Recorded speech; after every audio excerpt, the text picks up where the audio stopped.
em que se procura criar um sistema de contratação em que se facilita as adjudicações através da feitura de estudos, de programas preliminares para depois as empresas virem a concorrer. Isto, além de ser altamente lesivo para as empresas, que vão ter que incorrer em custos, e duvido se há capacidade instalada em Portugal, nomeadamente a nível do projeto, para responder para as empresas de construção. Isto vai criar um problema que é só há uma que ganha e as outras vão ter que incorrer em custos. Ninguém faz ideia, possivelmente, ou muitos dos que estão a assistir fazem, porque estão ligados ao meio, quanto é que custa apresentar uma proposta para uma grande empreitada. Custa centenas de milhares de euros, muitas centenas de milhares de euros. E, portanto, nós temos aqui um problema que é uma administração fraca, um desafio grande, e, portanto, estamos aqui numa encruzilhada em que, efetivamente, para termos a ambição de realizar isto é uma oportunidade única. Eu diria que era a última oportunidade que nós temos. É a oportunidade para dar a volta à mobilidade, para dar a volta aos transportes. A ferrovia é crucial nisto, porque a ferrovia foi, durante décadas, objeto de, eu não digo de desinvestimento, de esquecimento. E depois há o day after, que ainda é preocupante, que é como é que se assegura a manutenção e a conservação destes ativos. Porque nós estamos, neste momento, e é preciso recordar, que cada euro que vem da Europa obriga a endividamento público.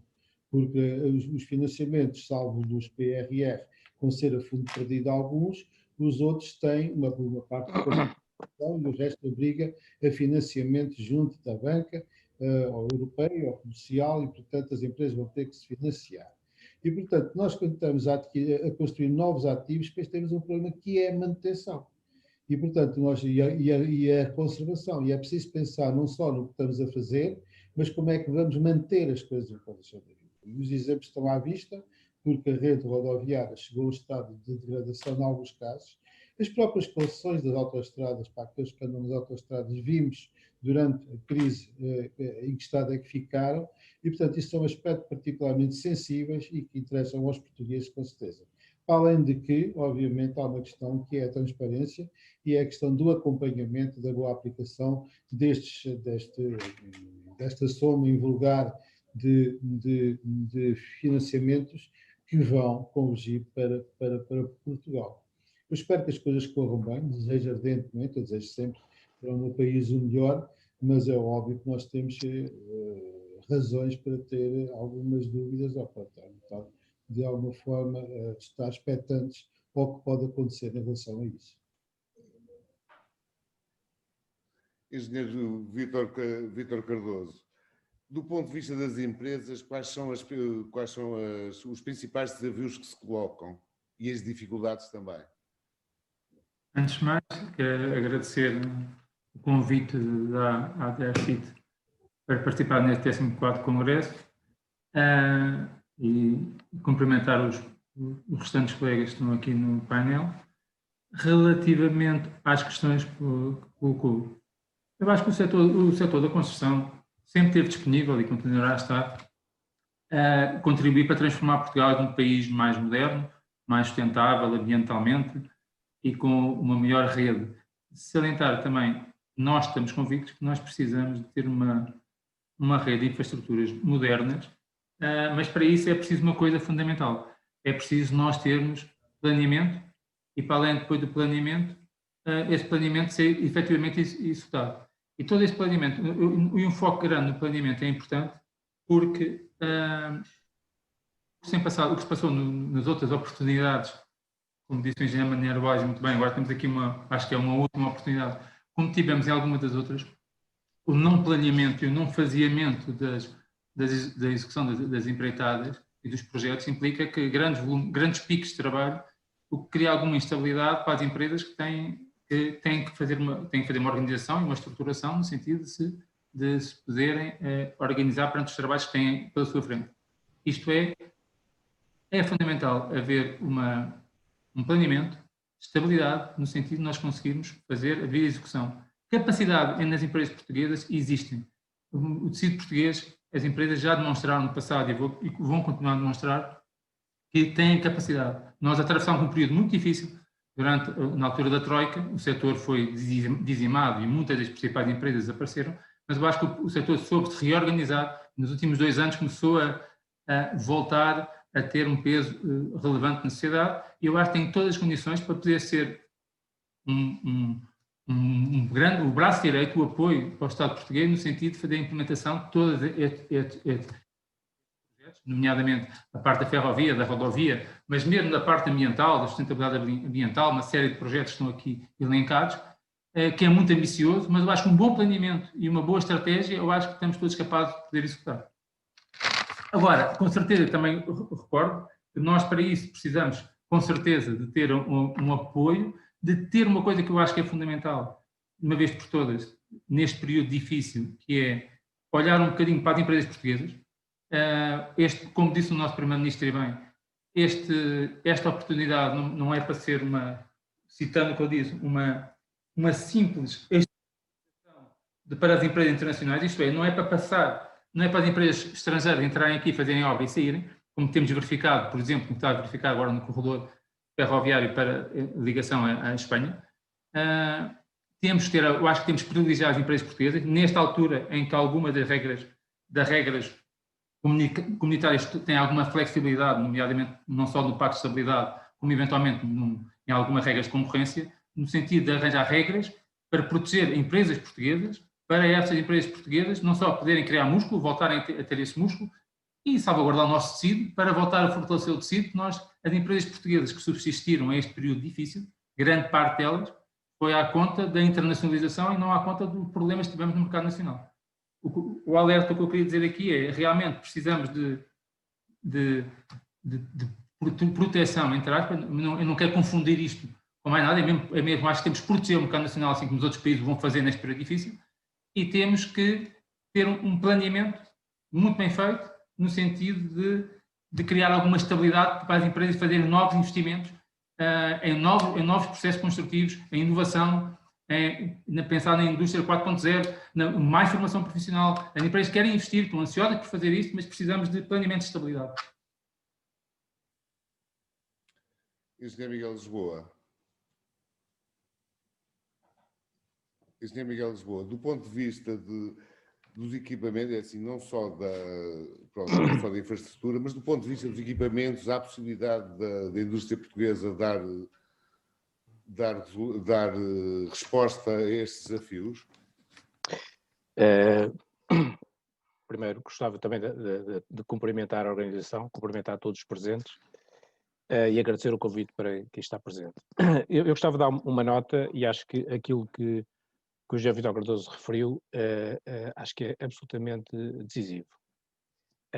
O planeamento, nós estamos a falar de investimentos de uma dimensão muito grande, nunca aconteceu em Portugal nas últimas largas décadas. Nós estamos a falar de um investimento que só na ferrovia ultrapassa os 10 mil milhões de euros. Estamos a falar de investimento em material circulante supera 1,7 mil milhões de euros. Eu que nasci como profissional na Sorefam, e tanto sei bem o que era, digamos, as expectativas do investimento público na área do material circulante. No que diz respeito à capacidade, acho que, como já foi referido, a capacidade existe. A capacidade existe do ponto de vista das empresas darem resposta. O planeamento é absolutamente decisivo, mas um planeamento a todos os níveis. Não é só planear esta obra aqui e a outra ali. Um planeamento integrado, onde nesse planeamento tem que ser identificadas as necessidades de todos os recursos, inclusive como o Sr. Bastonário referiu, a capacidade humana da administração pública para dar resposta a estes processos. Todos nós sabemos que na administração pública há muita gente com muito boa vontade e muito competente, mas também reconhecemos que nós todos lidamos de uma forma ou outra também com a administração pública, sabemos que existe muitas vezes falta de capacidade. E quando nós estamos a falar de um plano de investimentos desta dimensão, evidentemente que a administração tem que se preparar para dar resposta. E planear é exatamente isso. Planear é, essencialmente, planear as capacidades e os recursos para que possamos concretizar os investimentos. As empresas portuguesas têm essa capacidade. E como o Vítor Cardoso bem referiu, as empresas portuguesas têm demonstrado isso no mercado internacional, em grandes projetos que têm feito no mercado internacional, quando em Portugal há falta, digamos, de investimento nestas áreas, as empresas portuguesas têm demonstrado essa capacidade. No que diz respeito aos equipamentos, se calhar mais particularmente material circulante, evidentemente que perdeu-se, sabemos todos, perdeu-se grande parte da competência que havia em Portugal para o projeto e o desenvolvimento de material circulante, que tínhamos na Sorafam, depois na Bombardier, e a descontinuidade das fábricas que a Bombardier tinha em Portugal em 2004, claro que veio limitar muito a capacidade das empresas portuguesas em desenvolverem soluções de material circulante. Sabemos que é público, a CP, agora com a integração da EMF, está, não falo pela CP, mas é público, está, digamos, a desenvolver um conjunto de capacidades que pode permitir, estamos a falar de 1,7 mil milhões de euros, só em comboios suburbanos, intercidades e regionais, não estamos a falar das potenciais necessidades de material circulante do metro de Lisboa e do metro do Porto e outras soluções de mobilidade, digamos, urbana. É sabido, porque é público, que a CP está a tentar e está a trabalhar no sentido de criar algumas competências que permitam incorporar valor nacional.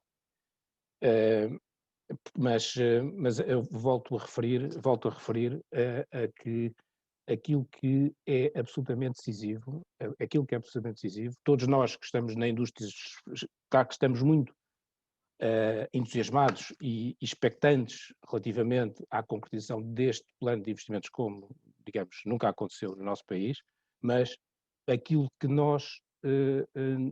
que é a nossa expectativa é que haja um planeamento rigoroso de todo este ambicioso plano de investimentos. Engenheiro Jorge Menezes, o Sr. Bastonário falou nas dificuldades que o setor de projeto poderá apresentar. O que é que se passa em relação ao projeto neste... Ora, muito boa tarde a todos. Obrigado à organização pelo convite e cumprimento aqui os meus caros colegas de painel. E passando à resposta, parece um bocadinho político, mas a resposta é uma resposta híbrida.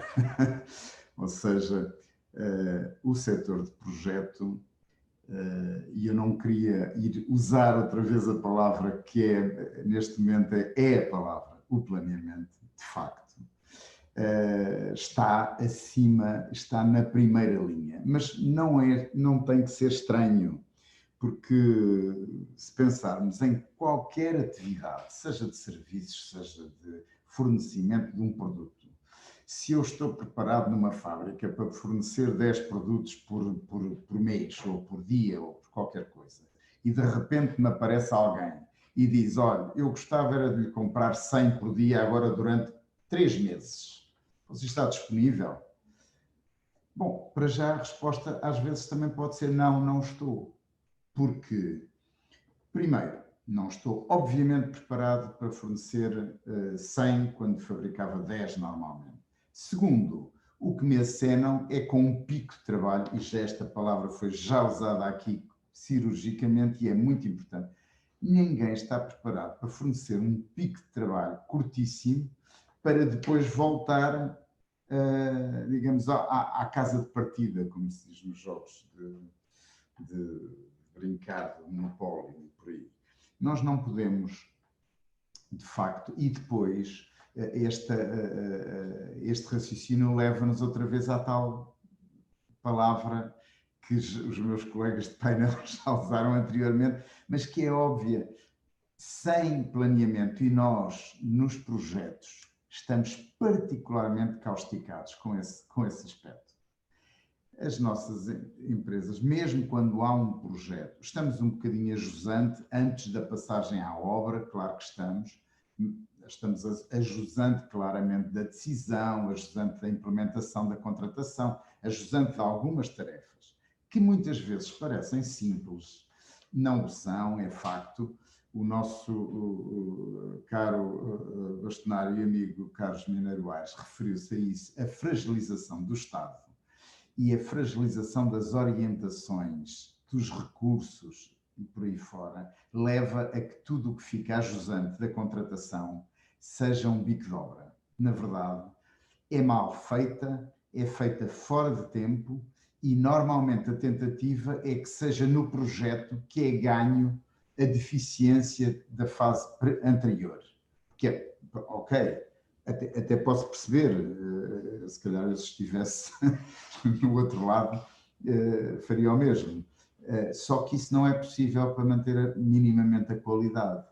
E quando não se mantém a qualidade, que felizmente ainda existe nas nossas empresas, vamos ter um problema ajusante que é na obra.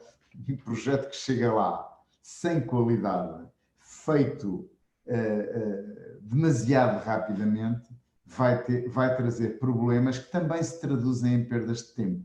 Ou seja, mais uma vez, planear bem e não andar a dar cortes no tempo do vizinho é saudável e é ajuizado e prudente.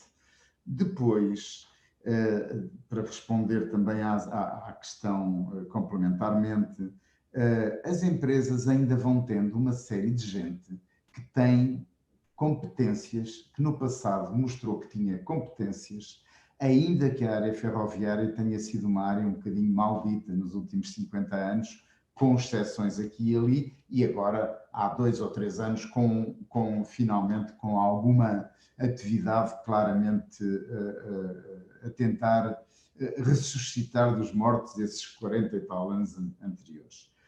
Tem-se feito bastante, as empresas aprenderam, foi necessário caírem nos braços por deficiências de credenciação, sobretudo, cair nos braços de empresas estrangeiras que afinal não sabem tanto assim e que afinal têm uma perspectiva demasiado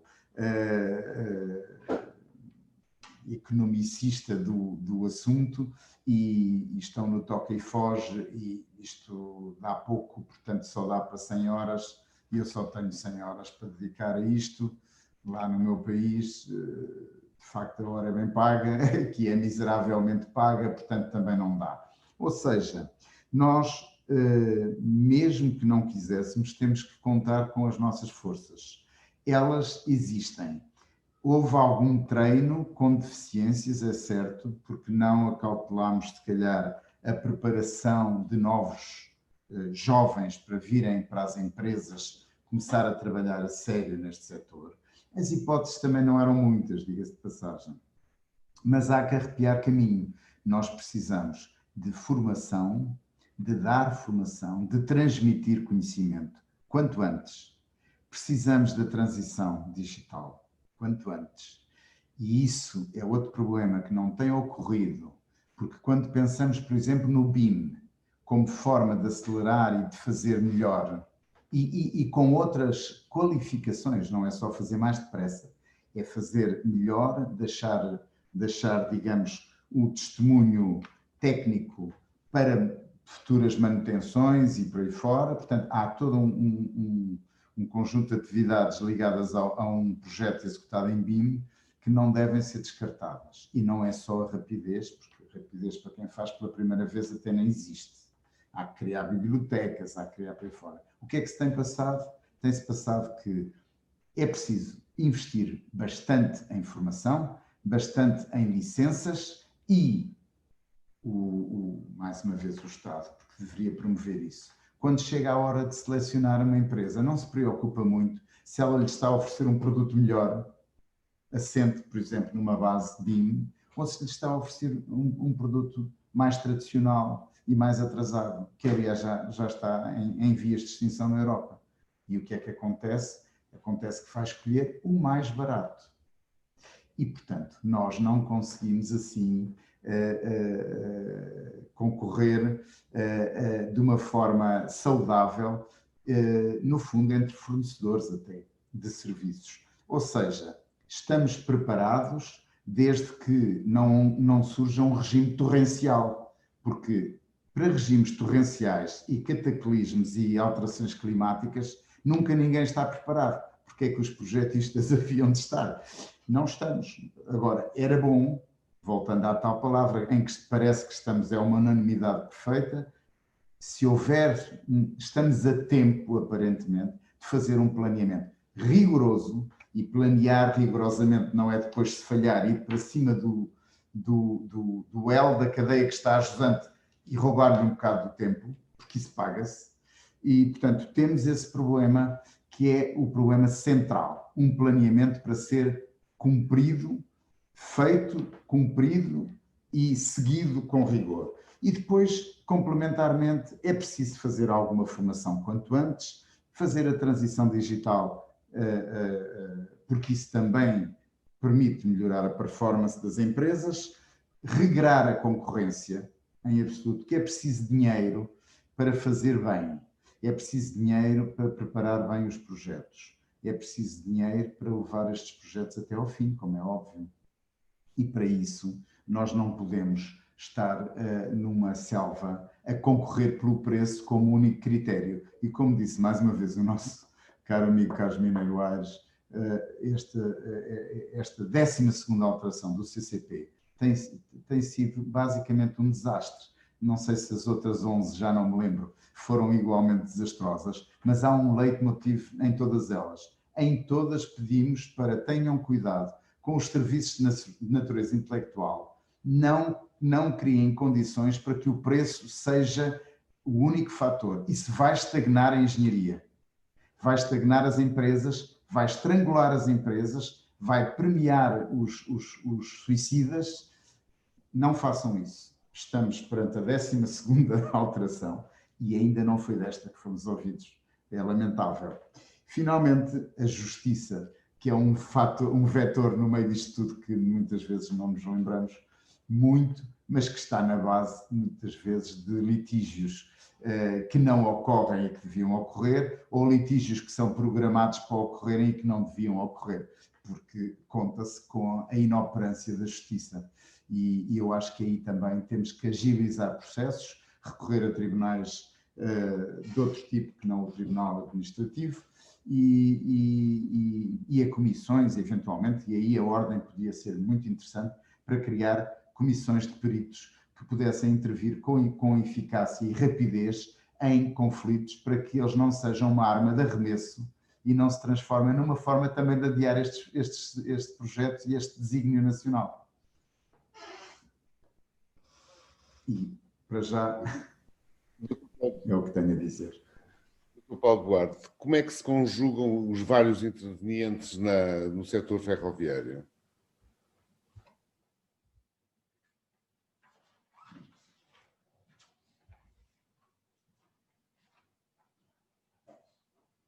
Desculpem, estava a ativar o som. Antes de mais, agradecer à Adversite o convite à plataforma ferroviária portuguesa, assumido pelo IAPMEI como cluster da ferrovia, em que procura agregar exatamente todos os players intervenientes no setor, desde as pequenas e médias empresas, as escolas, as faculdades de investigação e desenvolvimento e operadores e grandes operadores na área ferroviária. Como é que se interligam? Este é o grande desafio e pensamos que este Plano Nacional de Investimentos 2030 é de facto uma oportunidade única para fazer, eu não diria nascer, mas renascer já de um período demasiado longo para um setor que é fundamental e que vive hoje uma conjuntura única. De facto, quer à escala global, mas principalmente à escala europeia, as preocupações, quer ambientais, quer economicistas, quer inclusivamente da disponibilidade de fundos, estão a abrir aqui uma janela de oportunidade única que nós ou vamos aproveitar tanto melhor quanto possível, ou se não aproveitarmos, pura e simplesmente já não será para a nossa geração que veremos alguma mudança. E, portanto, é determinante aproveitarmos esta oportunidade, estamos todos conscientes disso. Nesse pressuposto, nós temos aqui, sobretudo, 3 grandes vertentes. Por um lado, sensibilizar, aliás, via há uns dias atrás um jornal que mostrava uma capa de há 10 anos atrás, em que mostrava exatamente o mesmo anúncio das mesmas medidas e que passados 10 anos estávamos, há 20 anos atrás, estávamos, passado esse tempo todo, com os mesmos anúncios das mesmas circunstâncias. Ou seja, há que executar, há que fazer. Portanto, esta reunião muito útil, o dia de hoje e até o painel desta manhã, de facto, há algumas opiniões divergentes, mas uma temos que ter todos em conjunto, que há que fazer. E há que fazer sem demora. O problema, como vai ser, vai a bitola, quais são os pressupostos, bom, isso iremos afinando e iremos determinando, temos cabeças no país necessárias e suficientes para o fazer, mas há que fazer, isso é determinante. E neste há que fazer, há que agregar exatamente três componentes, e aqui há 3 focos que de facto até os meus colegas do painel já foram enunciando. Primeiro, esta oportunidade tem que de facto passar transversalmente, não é só uma oportunidade de infraestruturas, de obras, é uma oportunidade para todo o setor, para todas as empresas, desde as grandes, das pequenas, as médias, todo o setor da ferrovia, toda a cadeia de valor vive aqui uma oportunidade. E que os investimentos do Estado que vão provocar este desenvolvimento têm que trazer por arrasto todo este leque de empresas que hoje podem não estar atentas a isso, mas que é importante que analisem e definam como prioridade estratégica o setor da ferrovia. Indiscutivelmente, áreas como o setor automóvel, o setor aeronáutico, que de facto hoje vivem com grandes dificuldades, do ponto de vista estratégico e de longo prazo, a ferrovia é de facto a oportunidade a não deixar fugir. E nós aqui, penso que nós portugueses temos características únicas, inatas. Esta deslocalização industrial que está a ser feita a nível europeu de deixar o mercado asiático do Oriente, Portugal representa uma oportunidade única, um país extremamente seguro, como já foi referido, um país com uma engenharia fabulosa, com recursos humanos super versáteis e de alta e elevada capacidade, facilmente falam 3 ou 4 línguas e localizados na Europa. Ou seja, nós temos que ver esta oportunidade de 2 vertentes, uma oportunidade outbound, no sentido de exportarmos as nossas skills, e inclusivamente de inbound, de desafiarmos o resto da Europa ferroviária para, pensem em Portugal como uma oportunidade de investimento pelas características únicas. E tudo isto leva-nos ao ponto número 2, é que este investimento de fundo, de facto exigente e profundo, terá que levar a reboque a engenharia, as empresas portuguesas, grandes e pequenas, diretas ou indiretas. Ou seja, nós temos que incorporar neste investimento as nossas skills. Hoje o que vemos na área ferroviária é as empresas nacionais terem que ir exportar o seu know-how e as suas skills porque não conseguem incorporar em Portugal os seus produtos e os seus serviços. Porquê? Porque nacionalmente o que é estrangeiro é que é bom.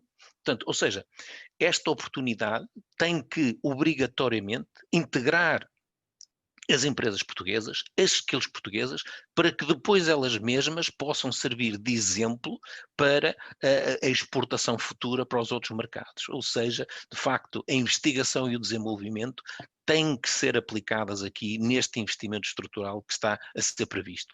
A investigação e desenvolvimento é determinante para acrescentar valor, para aumentar salários, para aumentar o nosso bem-estar. E este investimento vai possibilitar exatamente isso e não o podemos desperdiçar. O que me leva aqui ao terceiro ponto, que são os recursos humanos. Já foi falado, os recursos humanos são determinantes e para isso é determinante que se comece um trabalho de fundo, de formação, que, de facto, Portugal, sobretudo na área ferroviária, é deficiente, mas um trabalho, inclusivamente, de criação de um goodwill. A ferrovia tem que abandonar a imagem da ferrugem, que está subjacente a quando nas universidades se fala fazer uma investigação em ferrovia.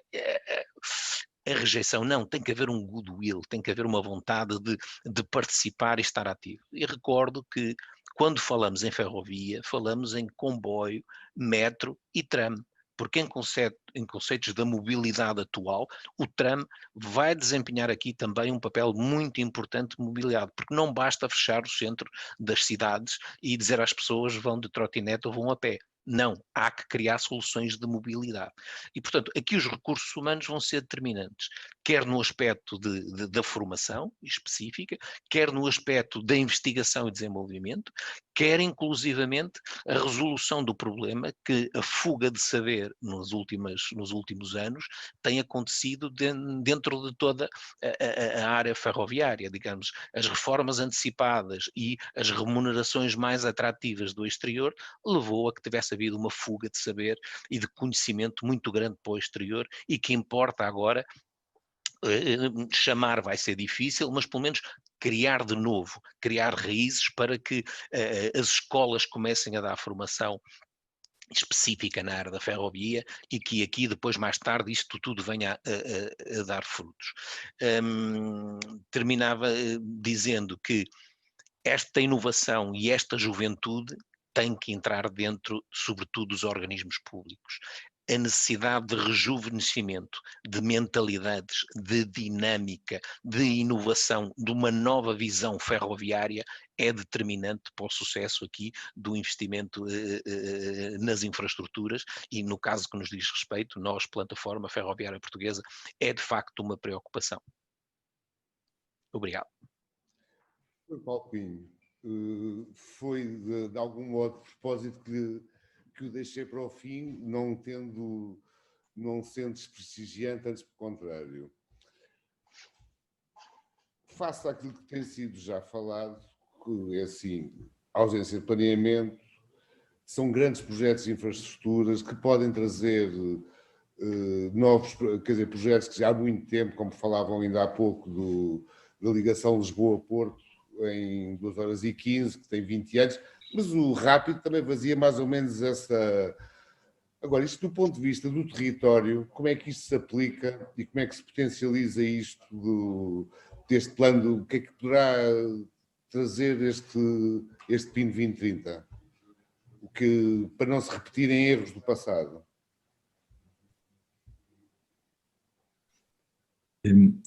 Eu não ouvi a parte final, mas penso que era a relação entre o território e entre o PNI 2030 e o território. Penso que era a questão que me tinha levantado. Sim, e o que é que, para não se repetirem também erros do passado, não é? Porque há muitos anos que se fala numa ligação Lisboa-Porto, em 2 horas e 15, o rápido acho que fazia em 2 horas e meia, mas eu era miúdo, era um comboio muito engraçado também. E fala-se também de, quer dizer, associado a um projeto de alta velocidade, a novas travessias do Tejo, e depois também como é que estaremos ou não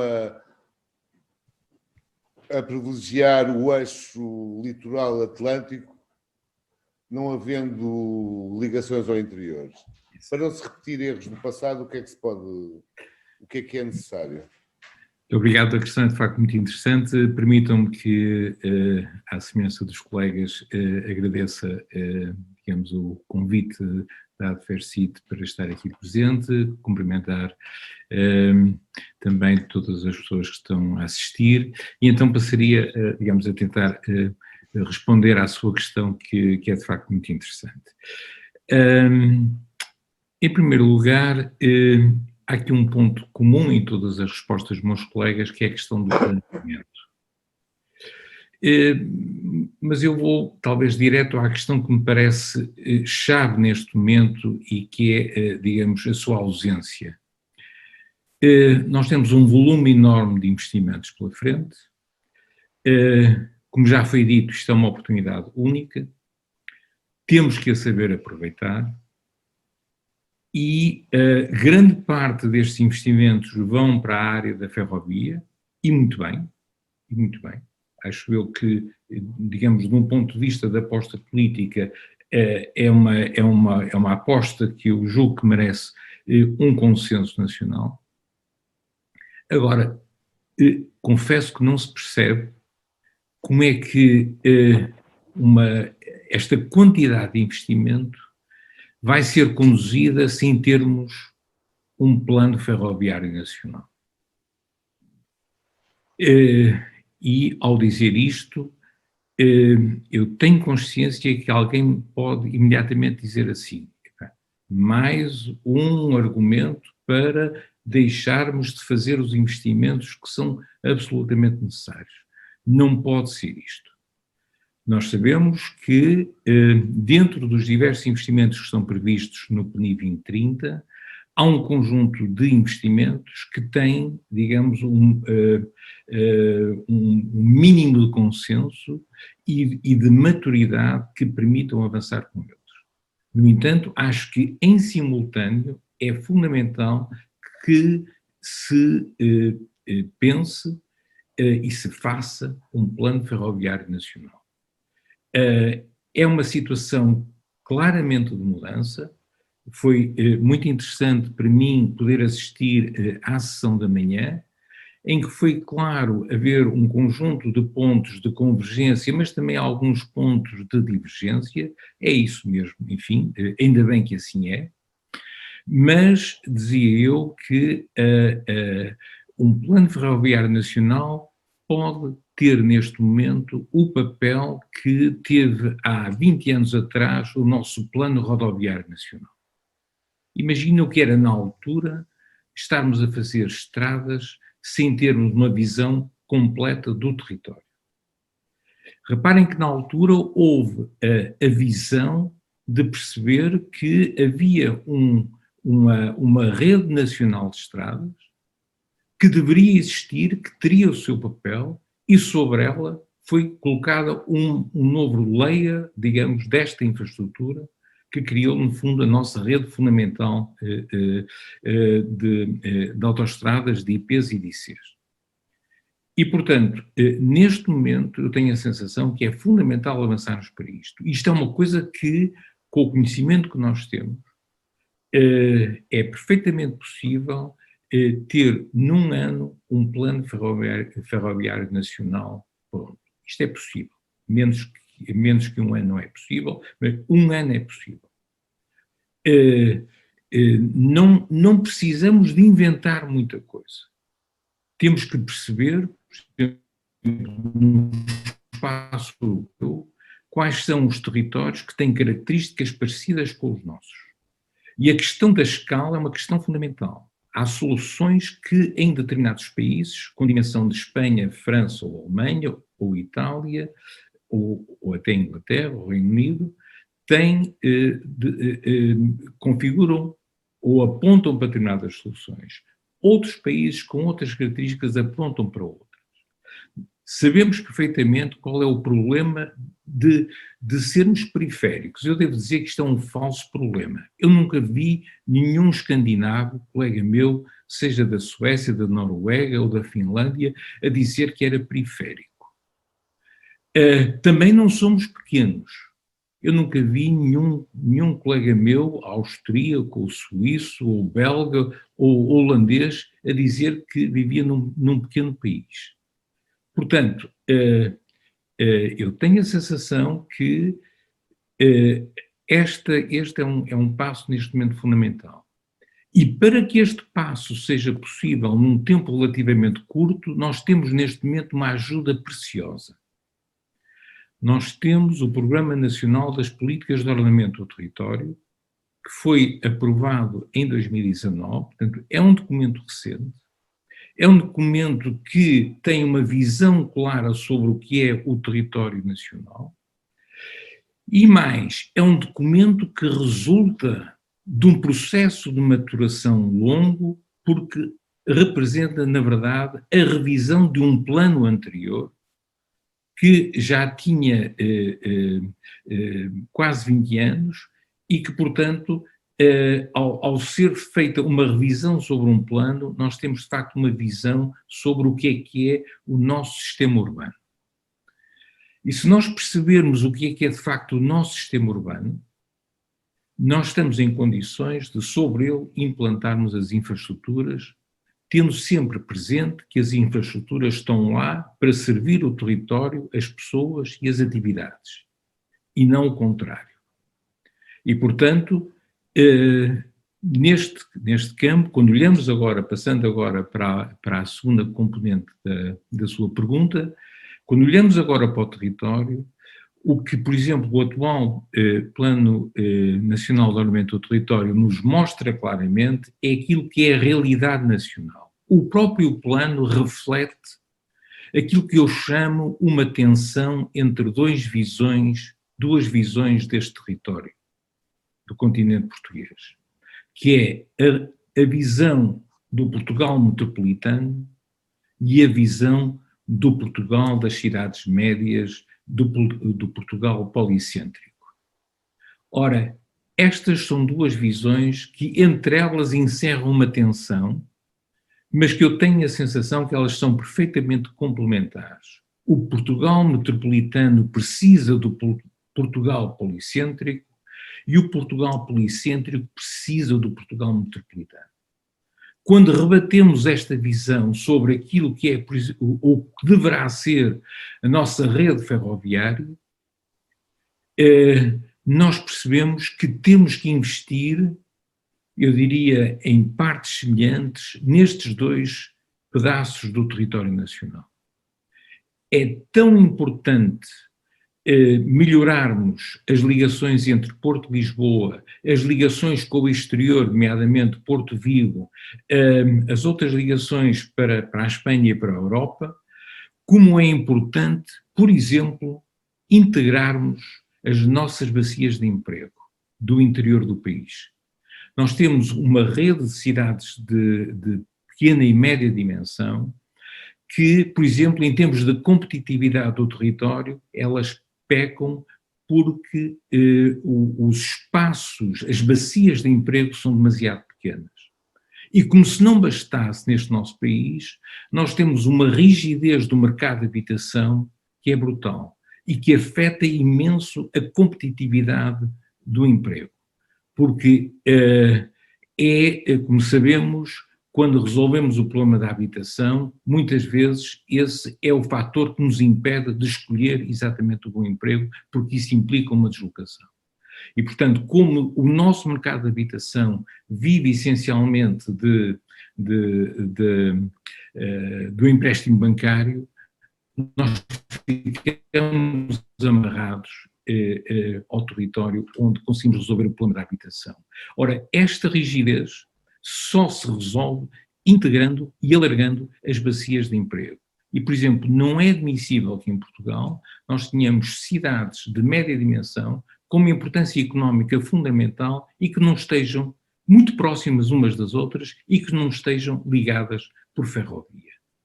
E, portanto, nós temos que olhar para estes dois lados e temos de saber compatibilizar estes dois lados. Por outras palavras, eu tenho a sensação que, com a reflexão que existe sobre o território, com os instrumentos que temos à nossa disposição, sabendo claramente para onde queremos ir, havendo um consenso nacional à volta da ferrovia, é preciso que o nosso debate seja mais estruturado e temos um tempo muito curto para estruturar este nosso debate. E, portanto, eu, enfim, deixava aqui este repto e este desafio. Muito obrigado. Dr. Vítor Cardoso, já aqui se falou de empresas que vêm cá no toque e foge em formas de se poder ou não proteger a indústria nacional, as empresas nacionais. De que modo é que isto se poderá articular? O que é preciso ainda fazer para se conseguir chegar mais longe neste... E não se pode estar a falar em protecionismo puro e duro, mas uma forma de poder reestruturar o tecido empresarial.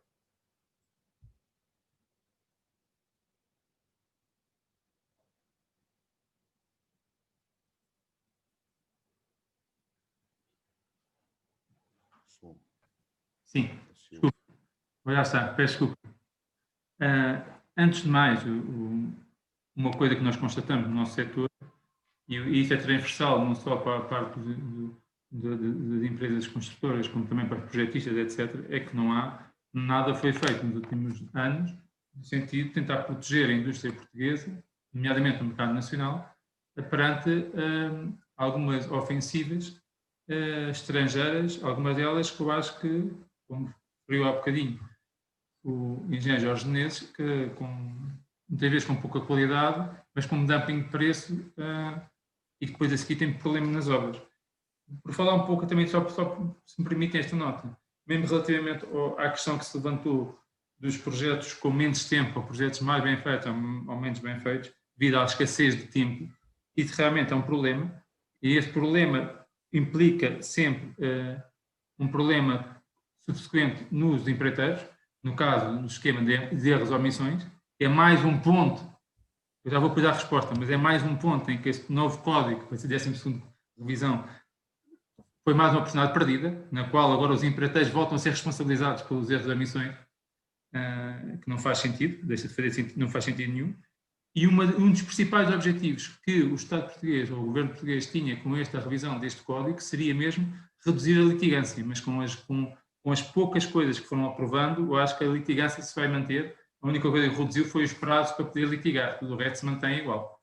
Mas voltando um bocadinho a como poderíamos proteger um bocadinho as empresas portuguesas. Primeiro, são as empresas portuguesas que criam mais-valia interna. São as empresas portuguesas que fazem a formação interna. São as empresas portuguesas que têm cá os meios. São as empresas portuguesas que ao longo das décadas têm provado que conseguem fazer.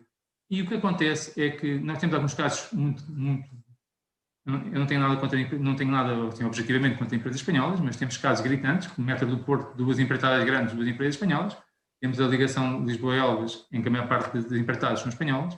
Mas há aqui um ponto fulcral que eu acho que foi devidamente alertado, não só pelos empreiteiros como pelas associações. Eu faço parte da ICOPS e da ICOPM, e nós alertámos o Estado português que nada foi feito, nomeadamente na dimensão das empreitadas. Isto é, não faz sentido em Portugal lançarem empreitadas de 120, 130 milhões, 140 milhões. Algumas delas até pedem experiência relevante dos últimos 5 anos anteriores, quando nós sabemos que nos últimos 5 anos anteriores não existiram obras, logo não há experiência nesses 5 anos, só há experiência a nível internacional, não a nível nacional. E depois lançam grandes empreitadas que atraem o grupo estrangeiros que vêm cá fazer dumping de preço, e depois há litigância, porque nós também já tivemos algumas parcerias com essas empresas, e depois a seguir o esquema é a litigância. Uma das maneiras fáceis, ou mais fáceis, foi proposto, por exemplo, no corredor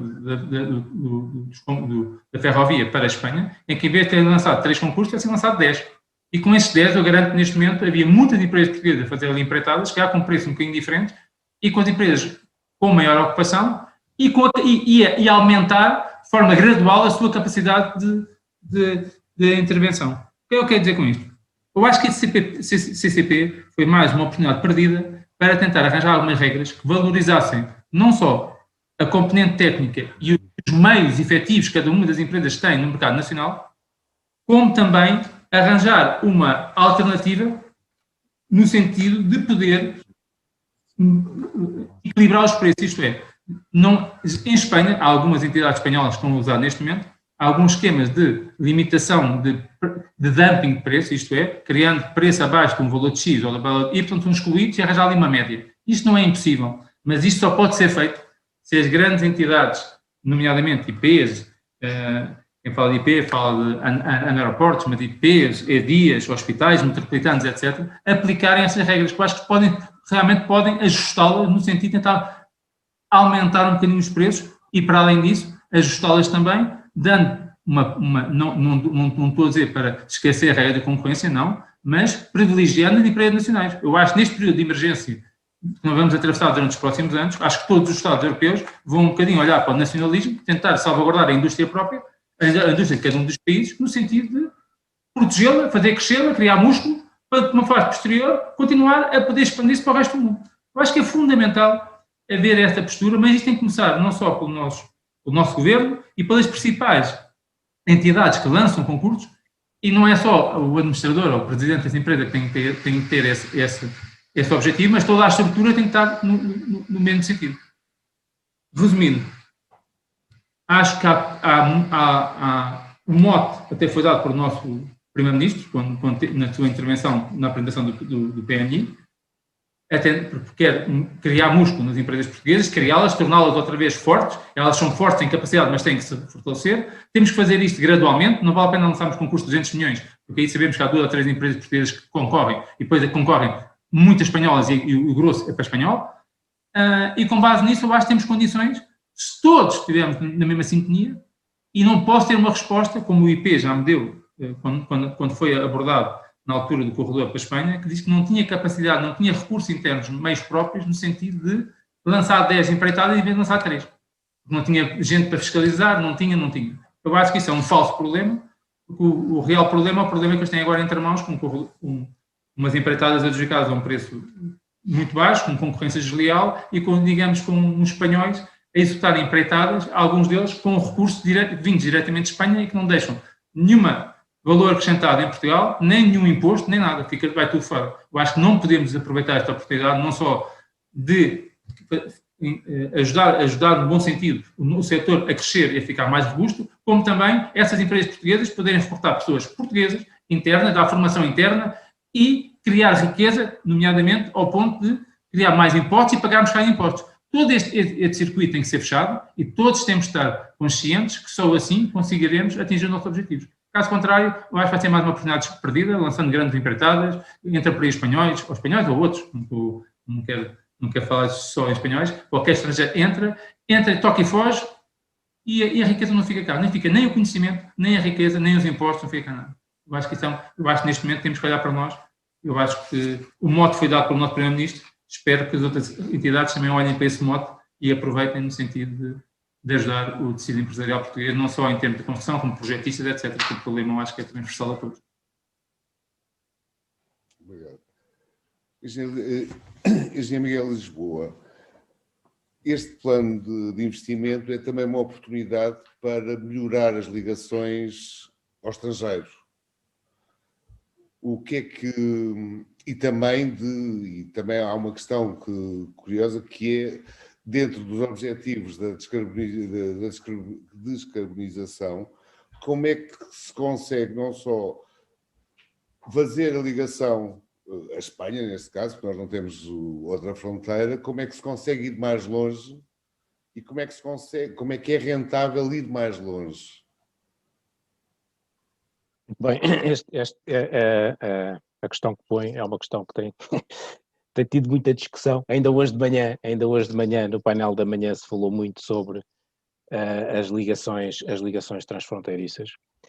Este plano de investimento a ser concretizado, também concretiza uma ambição muito importante dos operadores ferroviários, onde a TACARC se inclui.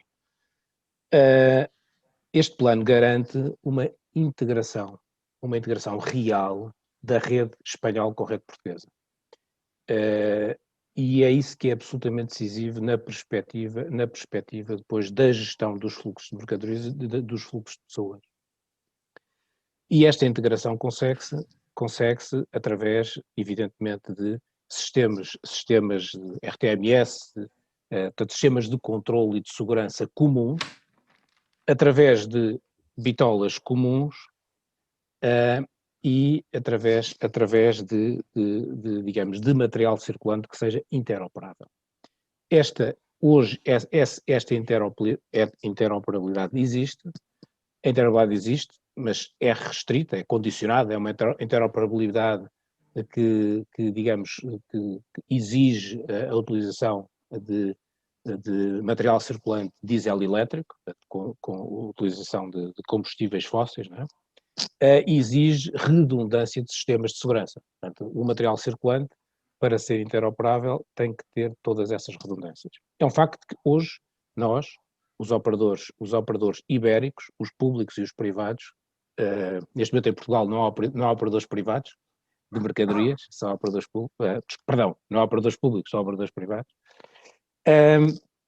Essa interoperabilidade existe. Este plano de investimentos vai garantir a ser concretizado digamos, uma rede realmente interoperável, porque nos dá a garantia, para além digamos, da continuidade elétrica, apesar de podermos ter na fronteira, não é claro ainda que teremos a mesma voltagem, não, podemos ter 3.000 volts, 25.000 volts, mas hoje há muitos sistemas dual voltage, e garantirmos também, digamos, sistemas comuns de segurança e de comunicações.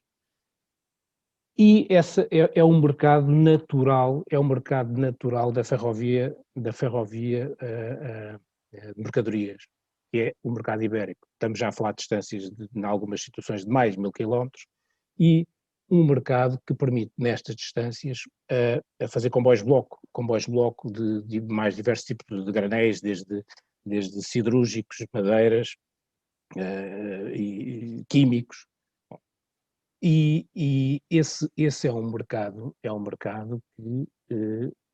mercado natural ferroviário, onde Portugal tem as maiores e, digamos, relações comerciais, tanto na importação como na exportação, e que hoje já circulam entre as fronteiras portuguesas e Espanha, apesar de todas estas dificuldades da interoperabilidade, mais de 2 milhões de toneladas de mercadorias ano. A ligação Além-Pirineus, quando falamos de ligação Além-Pirineus, já não estamos a falar de um comboio puro. A ligação Além-Pirineus, ou seja, uma ligação, por exemplo, ao sul da Alemanha, acho que não faz muito sentido pensarmos ligações ferroviárias para o norte, onde temos a competitividade, a concorrência direta dos portos, né? Teremos que ir para o centro da Europa, onde há indústria e onde o comboio pode competir com a solução marítima, mas já não estamos a falar de um comboio puro, estamos sempre a falar de uma solução intermodal. E uma solução intermodal é muito diferente de uma solução ferroviária pura, porque uma solução intermodal tem um first e um last mile rodoviário, né? E, portanto, essa integração e a complexidade logística da gestão do comboio intermodal é substancialmente maior, e o custo idem. Portanto, o custo, a intermodalidade pode acrescentar 30%, 40% ao custo logístico. E aí temos que garantir a competitividade ferroviária. Não é por termos bitola diferentes, e hoje de manhã isto foi discutido, termos de bitolas diferentes nos Pirineus, que deixamos de ter solução. A solução ferroviária existe, já se fizeram comboios para a Alemanha, muito recentemente. Porquê é que não fazemos? Porque não é competitivo do ponto de vista de preço. Não é competitivo do ponto de vista de preço e é de gestão muito complexa, porque temos que passar por vários gestores de infraestrutura e a complexidade administrativa é muito grande. Uma das grandes mais-valias, e agora se calhar vou ser um bocadinho polémico, mas se calhar a maior mais-valia do corredor atlântico, que é aquele corredor que penetra em Portugal, uma das mais-valias é a gestão integrada de todo o corredor. Ou seja, não há a IP que gera o corredor em Portugal, a ADIF que gera em Espanha, por aí fora. Há uma gestão integrada do corredor. Portanto, o operador, ou os operadores que possam operar esse diferente corredor, têm sempre, digamos, têm um conhecimento ao longo de todo o percurso, todo o processo do ponto de situação do comboio. Isso é absolutamente decisivo. Portanto, as soluções Além-Pirineus têm que, por um lado, temos que perceber se o mercado está preparado para utilizar essa solução. A solução não existe porque a solução rodoviária ou marítima é mais barata, né?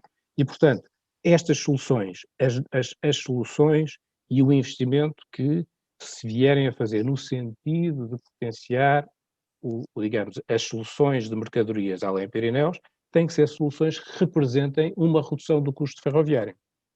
Porque se não representarem uma redução do custo ferroviário, a ferrovia, além Pirineus, continua a não ser competitiva, porque o modo marítimo e o modo rodoviário, principalmente o modo rodoviário, por ser mais flexível, o modo rodoviário vai de uma origem a um destino, e depois tem muito mais flexibilidade para o retorno, e não podemos esquecer que uma solução além Pirineus, nós podemos querer os nossos exportadores, os exportadores portugueses, a meterem carga no comboio, mas eu tenho que ter cargas de volta.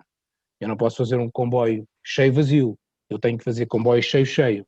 Portanto, temos que garantir que há exportadores que aderem à solução, mas também tem que garantir que há importadores que também aderem à solução.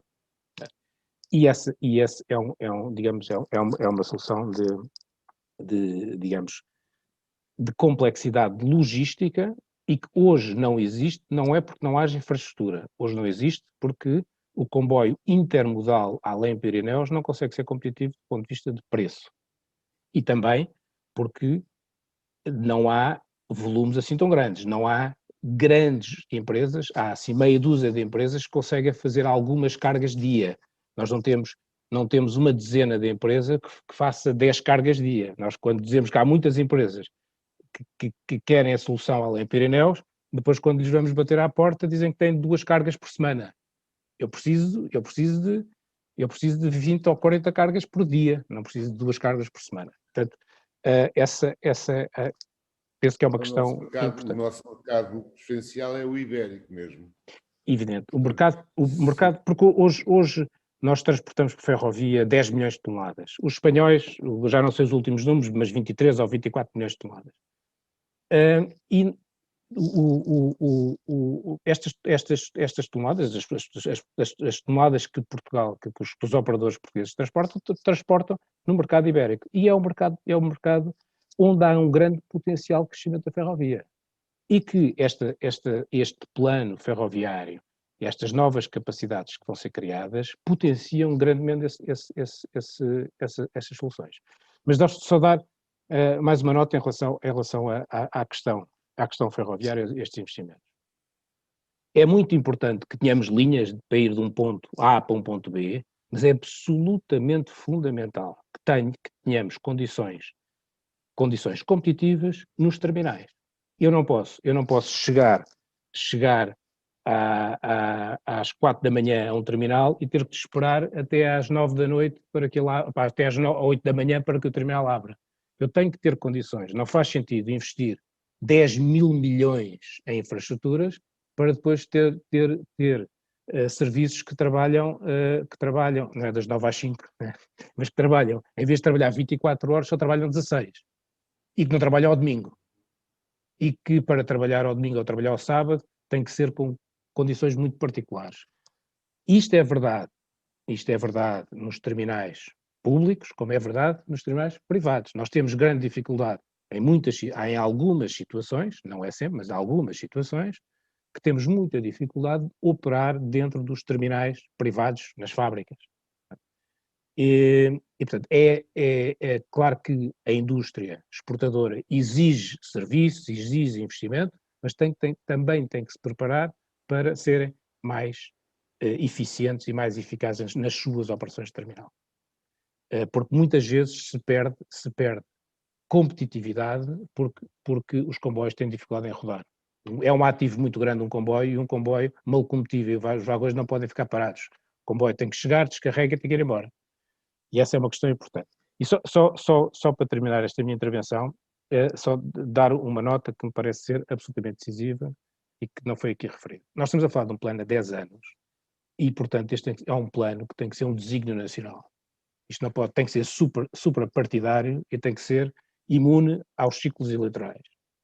Estamos a falar de 10 anos e não podemos continuar a falar da bitola, se é a bitola ibérica, se é a bitola europeia. Nós temos de nos concentrar naquilo que é decisivo. A decisão relativamente à bitola já está tomada. Não vamos continuar a discutir.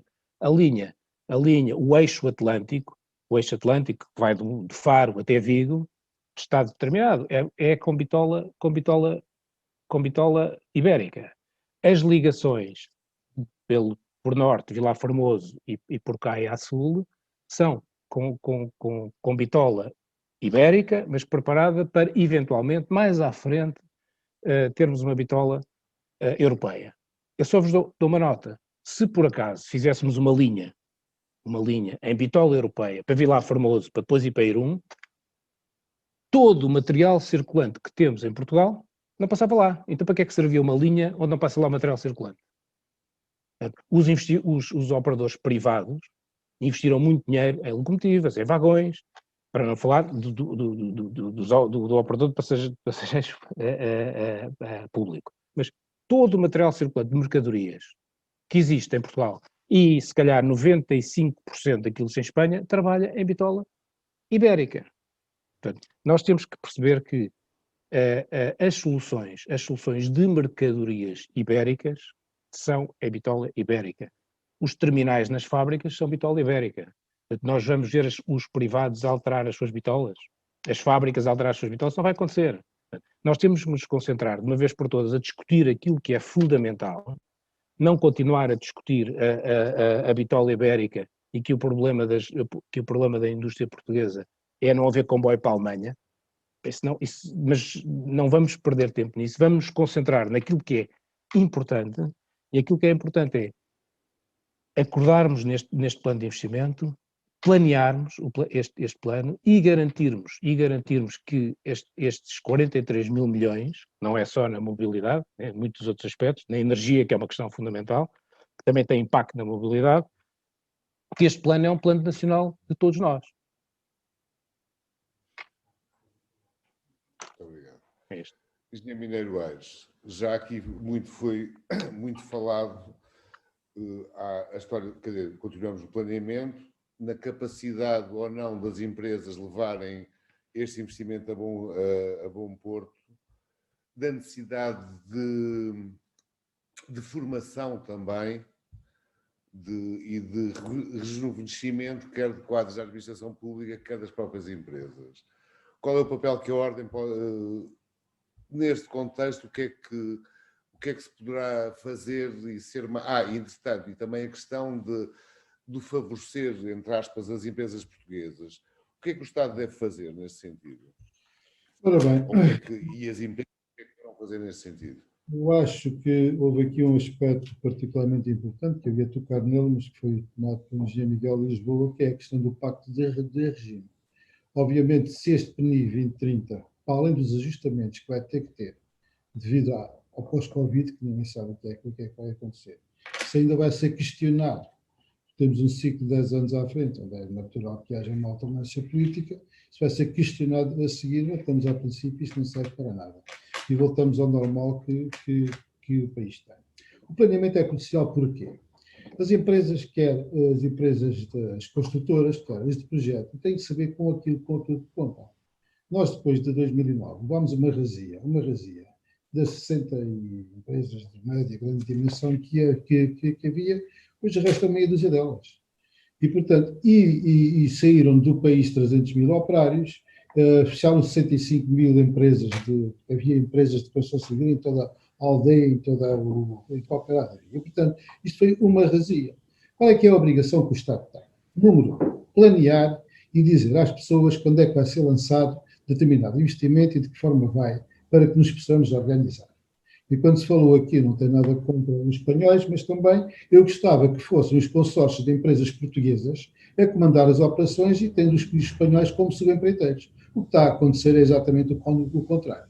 Portanto, se houver um planeamento adequado, as empresas portuguesas podem se organizar e devem organizar-se e juntar-se e atuar como fazem em Espanha, porque não há história de uma empresa portuguesa ter entrado em Espanha para podermos fazer as nossas coisas, contratando as faltas que temos por fora e não sendo nós a ir a reboque. Portanto, isto é fundamental. Segundo, o Estado tem que se convencer que a história dos preços base é fundamental. Quando se está a desligar e está a fomentar o dumping de preços e o dumping dos salários, está-se a contribuir para a morte das empresas e para a morte do país e dos jovens e para o emprego. Às vezes há falta de atratividade, nomeadamente para a engenharia civil em Portugal, porque os jovens olham e veem os salários que estão a ser oferecidos. O engenheiro civil, sem recém-formado, oferece-se um salário de 500 ou 600 euros. Isto não pode continuar assim. não pode continuar assim. Portanto, há que ter a noção que nós estamos a comprometer duas coisas. Uma é a aspiração e a ambição que os jovens têm, e segundo é o problema demográfico que temos, porque ninguém que ganhe 500 ou 700 euros vai fazer filhos, porque não tem como educá-los, a não ser que tenha o pai rico ou o avô, não é? Que é o normal. E, portanto, temos aqui um problema grave. E, portanto, o Estado tem que transmitir orientações para os seus donos de obra, para que não sejam indutores de dumping de preços e de salários. Depois há uma questão que também foi aqui falada, fala-se tanto em digitalização, aliás, o PRR, o Plano de Resiliência e Recuperação, aposta na digitalização, quando na revisão do CCP não há uma única referência à digitalização, nem sequer ao BIM, que é uma ferramenta extraordinária para controlar tudo. Eu tenho que confessar que eu sou um fã, um adepto do professor Paulo Pinho, e não posso estar mais de acordo com tudo o que ele disse aqui. A questão da falta de planeamento é a pior coisa que pode haver. Não há um plano ferroviário. Houve um rodoviário, mau ou bom, mas houve. E está quase todo ele executado, e ainda falta executar alguma coisa que se calhar já não vai ser executada, porque também se caiu na diabolização do botão e das autoestradas, etc. Se calhar uma parte com razão ou não, mas é preciso. Agora, qual é que é o papel que a Ordem tem nisto? Nós, se formos ver, agora nas últimas candidaturas para o ensino superior, os cursos de engenharia ficaram praticamente cheios. Os cursos mesmo de engenharia civil das principais universidades e faculdades ficaram cheios. Há algumas mais periféricas, digamos assim, têm alguma dificuldade em arranjar colocações. Isso também tem um pouco a ver com a marca que cada uma deixa e portanto, a qualidade também está associada, mas não é por falta disso. Agora nós temos que criar condições para cativar os jovens, condições de atratividade, e temos que criar condições para que as empresas possam subsistir. E as empresas ou são ajudadas pelo Estado, desde logo, criando condições de planeamento, de avisos atempados, para que saibam o que é que têm a fazer e com o que é que contam. E a segunda é os preços justos. E a terceira é uma coisa que é importantíssima: as empresas estão descapitalizadas. Muita gente se esquece... Uma adequação à realidade, portanto. Como? Uma adequação à realidade do Código de Contratos Públicos. As empresas, eu não quero estar aqui a fazer de avaliador económico, mas serão poucas as que não têm um passivo jeitoso, porque durante estes anos andaram todas a recorrer a créditos. E depois, como as obras não deixam margem de lucro, nem as condições que existem, muitas delas foram para fora, nomeadamente para a lusofonia, e têm neste momento dívidas acumuladas, não recebem, e portanto há aqui uma chamada pescadinha com a sua ponta final na boca, em que as empresas não conseguem receber, nem se conseguem capitalizar. E não tendo dinheiro, não podem avançar para grandes aventuras. O material ferroviário todo saiu do país, as empresas que haviam cá foram fazer obras para o outro lado. E não é material que se compra de um dia para o outro, atenção. E, portanto, é preciso que as empresas se possam organizar, é preciso que o Estado e os donos de obra digam cá para fora e deixem as mensagens do que é que querem, porque, na verdade, se não for assim, nós não nos conseguimos organizar. Porque nós somos um país, não somos pequenos, não devemos dizer que somos pequenos, nem devemos dizer que somos um país com poucos recursos, não somos. Nós temos uma grande engenharia, tivemos uma grande engenharia. Hoje temos dificuldade, porque durante este ato de 10 anos, praticamente, obviamente que houve um desincentivo grande para estas atividades, e as empresas passaram por dificuldades tremendas, só elas é que sabem, e estão aqui alguns desses atores, e sabem bem o que passaram, tiveram que ir para fora. A internacionalização, que teve êxito, é um facto, foi uma obrigação. Não foi uma coisa, porque na verdade havia 2 ou 3 empresas que estavam internacionalizadas. As outras tiveram que ir à procura do ganha-pão e de salvar a vida para continuar a pagar os salários e para manter os empregos. Porque no fim disto tudo é fundamental, número 1, criar riqueza, criar emprego e criar melhores condições de vida aos portugueses. E este plano pode contribuir para isto. E, portanto, é bom que não nos desviemos disso e não entremos em discussões fúteis, muitas vezes, como é as questões das bitolas, as questões disto, cada um vota as suas sentenças, cada um tem as suas opiniões, eu respeito todas, aliás, no papel em que estou, e aqui a Ordem é um centro de discussão disto. Agora há aqui uma grande discussão também em torno do hidrogénio, e nós gostamos realmente de ajudar a esclarecer as coisas, mas também temos a noção do que é o país e das oportunidades que se podem perder nestas alturas. Este plano é o único, vai ser o último, é a grande oportunidade da década, e nós temos, obviamente, que estar focados em aproveitar e da melhor forma os recursos que o nosso dispor. Alguns deles já disse a fundo perdido, outros não. E por cima depois vem mais o plano de recuperação e resiliência, ou de resiliência e recuperação, que ainda vem acrescentar mais valor a isto. E criámos condições para que o PT 2030 não seja feito como foi acabado o PT 2020, que foi de uma forma apressada, atabalhoada, a lançar as empreitadas todas em catadupa, que obviamente as empresas portuguesas, assim, como já foi dito, não têm condições para concorrer e estamos a dar oportunidades aos outros que nem sequer pagam impostos e as mais-valias são todas para lá. Já agora acrescento, inclusivamente os quadros, vêm com os quadros de fora, que é uma coisa que, como bastonário da Ordem dos Engenheiros, me incomoda bastante, porque ao menos podiam dar-se ao trabalho de fazer recrutamentos em Portugal e pagar salários dignos em Portugal. Nem isso. Até os quadros trazem do estrangeiro. A nossa amizade e a nossa filantropia têm limites. Nós não somos xenófobos, sabemos trabalhar em conjunto, isso sempre foi assim, e vamos continuar a fazer, mas há limites para isto, e tem que haver uma compreensão. Obrigado. Dr. Vítor Cardoso, há capacidade das empresas irem se financiar para o volume de obras que vem aí?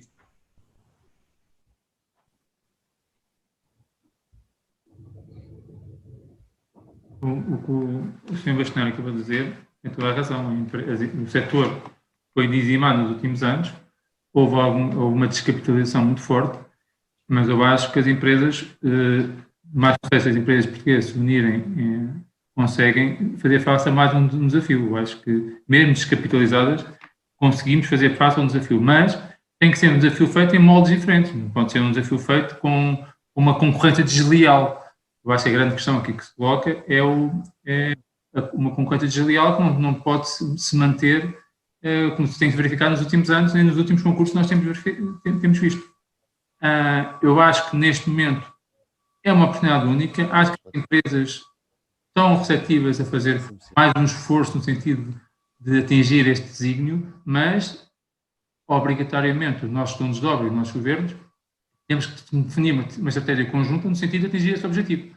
Não pode ser um conjunto de boas intenções e depois na prática mantém-se tudo como estava antes.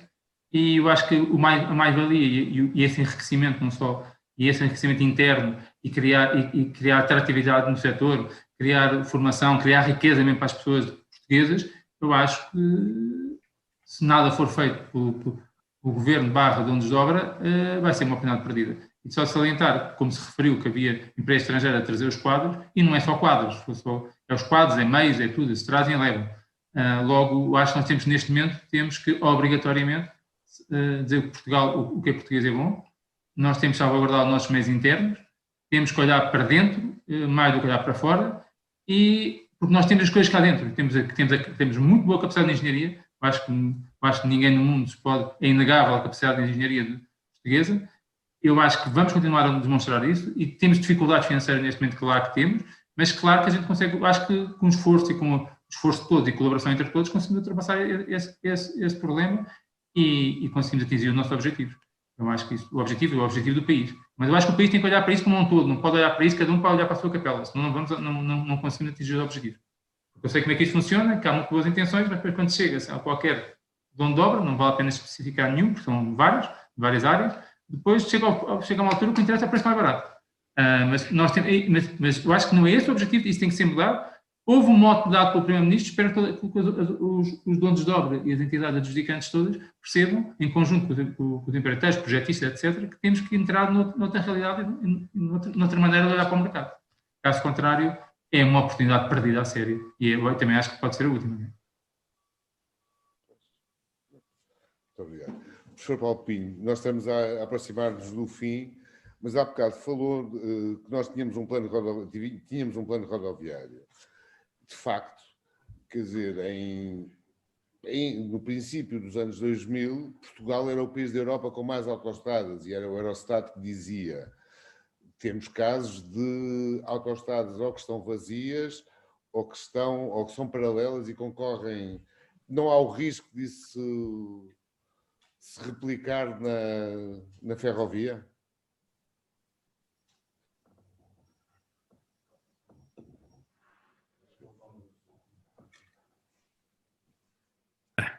Muito obrigado, desculpem. Não tinha ligado o micro. Eu julgo que nós não temos esse risco, feliz ou infelizmente. Isto é, o ponto de partida de que partimos em relação, digamos, à modernização e expansão da nossa rede ferroviária, digamos, é de tal forma baixo que nós não temos esse perigo. Mas já agora interessa, sim senhora, aprender com os erros passados. E é interessante ir atrás e verificar no Plano Rodoviário Nacional como é que ele começou e as revisões que foram feitas e o momento a partir da qual começou efetivamente a haver aquilo que, de facto, eu tenho que considerar um excesso, porque era construir sem uma procura visível, nem previsível. No entanto, mais uma vez, o Plano Rodoviário Nacional é um bom exemplo. É um bom exemplo naquilo que, sobretudo, repito, na sua versão inicial e no modo como ele foi conduzido. E no modo como ele agarrou àquilo que era a visão na altura do nosso território. E se repararem, ele contribuiu efetivamente para a integração territorial. Agora, é verdade que numa fase final houve excessos, sim senhora, o plano estava feito e, digamos, quisemos continuar, digamos, a alimentar uma máquina de produção que manifestamente tinha que se começar a orientar para outra área, porque ali assim nós já tínhamos a satisfação das nossas necessidades resolvidas. Agora, no que respeita à ferrovia, nós infelizmente estamos muito longe de eu poder vislumbrar no horizonte um problema de excesso de oferta em relação à procura, sinceramente. Reparem uma coisa que se passou na ferrovia. Nós temos uma rede ferroviária que grande parte dela tem cerca de 100 anos. Na altura ela foi produzida, foi construída, foi concebida em função da tecnologia que existia. E, portanto, muitas das ligações não eram aquelas que eram evidentes em termos, sobretudo quando falamos do interior e do interior centro-norte, que é mais, digamos, complexo em termos orográficos. Muitas ligações eram as ligações que a tecnologia na altura permitia. Ainda assim, tínhamos uma rede globalmente equilibrada. O que aconteceu depois foi aquilo que nós sabemos, é que o país começou a litoralizar. A economia começou a afastar-se do interior para o litoral e, digamos, começámos a perder procura no interior. E, portanto, sucessivas vagas de racionalização económica representavam, pura e simplesmente, cortes na rede. E a nossa rede, em vez de crescer, começou a diminuir. Mas o que é curioso é que ela diminui do interior para o litoral, mas não é fortalecida no litoral. E, portanto, nós neste momento temos uma coisa que eu nem poderei chamar propriamente uma rede, porque se virem no mapa, ela não é efetivamente uma rede, não é? Ela é uma série de ramais pendurados uns nos outros, em que, de um lado, o país está completamente a descoberto E do outro lado temos, ou teríamos potencialmente uma procura que manifestamente não está satisfeita porque nunca a rede foi fortalecida. E portanto isto é uma situação em que nós estamos a perder, eu diria, nos dois carrinhos, como se diz. E portanto nós temos que inverter isto, temos que ter uma visão global do que é uma rede. Nós precisamos de uma rede e, portanto, daí que, digamos, eu, enfim, compreendo naturalmente que haja vontade e interesse em apostar no corredor litoral, não ponho em questão, mas nós temos que olhar o resto do território. Não é razoável que cidades muito importantes no interior do território não estejam ligadas por uma rede ferroviária decente. E agora aqui estou a falar essencialmente da parte dos passageiros. E, portanto, é essa visão que nós temos que ter, caso contrário, manifestamente, o nosso país continuamos numa situação que é não aproveitarmos todos os recursos que temos, quer humanos, quer territoriais, e estarmos em zonas, em alguns casos, com sobrecargas perfeitamente desnecessárias que nos perdem, digamos... Peço desculpa, mas vou ter que interromper, porque estamos mesmo peço desculpa. Pronto, mas essencialmente já tinha explicado o meu ponto. Muito obrigado. Obrigado.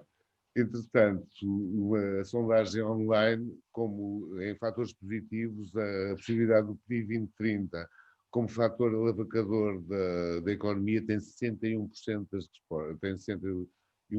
preferências.